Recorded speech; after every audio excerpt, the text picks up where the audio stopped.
More and more AI tools are starting to switch to usage-based pricing. How do you survive in this world? Well, for starters, you can switch to cheaper models. And for example, MiniMax just recently released their newest model called M3, which is supposed to cost 10% of what Opus costs at comparable quality. You can also leverage multi-model approaches. So for example, you can still choose to use more expensive model, like again Opus or GPT 5.5 to do the planning, but the actual implementation you can offload to a cheaper model. So to check that claim from MiniMax, I decided to run a simple experiment. In this video, I will be comparing MiniMax, Opus 4.8 and GPT 5.5. First, I decided to just let them decide what to do on their own, but I still give them the same task, right? They need to implement dark theme on the website. Now, all three models were able to fulfill that task, although the time and cost differ quite significantly. So here you can see on the screen the comparison. As you can see, Opus was the fastest, whereas MiniMax M3 was the slowest, 3 times slower than Opus.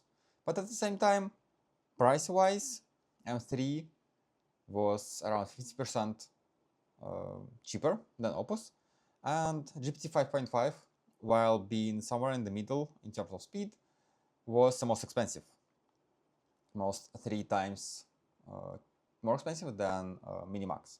Next stop is spec-driven development. For those of you who are not familiar, essentially in this workflow, I first ask AI to gather requirements, then create a technical specification, then do the planning, and then do the actual implementation. So there are several steps in the plan that AI needs to fulfill before it completes that whole task completely. Now here, the price difference is much more significant. As you can see on the screen, MiniMax M3 finished the task of adding dark theme to the website through spec-driven development in 28 minutes, but it cost less than $1, whereas Opus did this faster, but it cost almost 10 times more.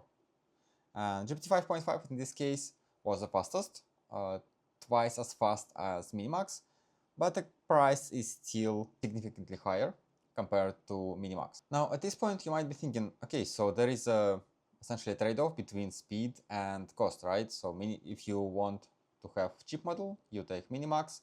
If you want to do something fast, you might want to use Opus or GPT 5.5. So essentially, you are trading off speed with the cost. However, it's not as straightforward. And from my experience with MiniMax, sometimes it is becoming a bit confused, and here's a few examples of how it looks like. Sometimes it does go down the rabbit hole where it shouldn't.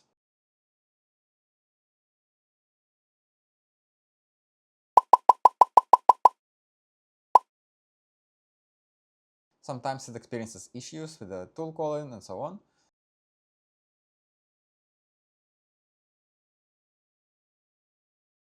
So while MiniMax on its own is really cheap, as you've seen from the examples before, it does not still get to the point of Opus or GPT 5.5.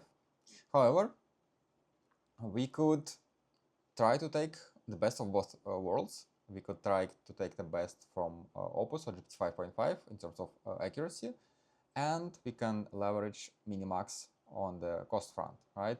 And this is where multi-model pipelines comes in. So what I did is I created 2 custom workflows. In one, I asked Opus to do the planning first, and then as a second step, the same Opus would implement the task. After that, I ran a different pipeline where Opus still did the planning, but then MiniMax did the implementation. And here's the results. While fully offloading the task to Opus produced the results faster, it costs almost 3 times more compared to a combination of Opus and MiniMax. And the time difference, well, 3 minutes is not really that much, right? Compared to cost savings of essentially, in this case, $2 per task. So there you go. If you've been hit by a huge bill in this new brave usage-based pricing of all the AI tools, There are ways for you to save on the tokens while getting the same quality of the results. So, for example, you could use much cheaper open source models while to some extent sacrificing the time. But then at the same time, if you are running multiple agents in parallel, most likely still, at the end of the day, you will get the same results, but at much cheaper cost. Or if you still want to leverage higher quality, higher accuracy, higher intelligence from frontier models like Opus, you can still save on the costs by using multimodal pipelines. As I've shown an example, you can use, for example, Opus for planning and much cheaper model, in this case MiniMax, for implementation. Because in today's day and age, the right question is not which model is the best, or which model is the cheapest, which model is most accurate. The right question is, how do you combine different models to get best results for cheaper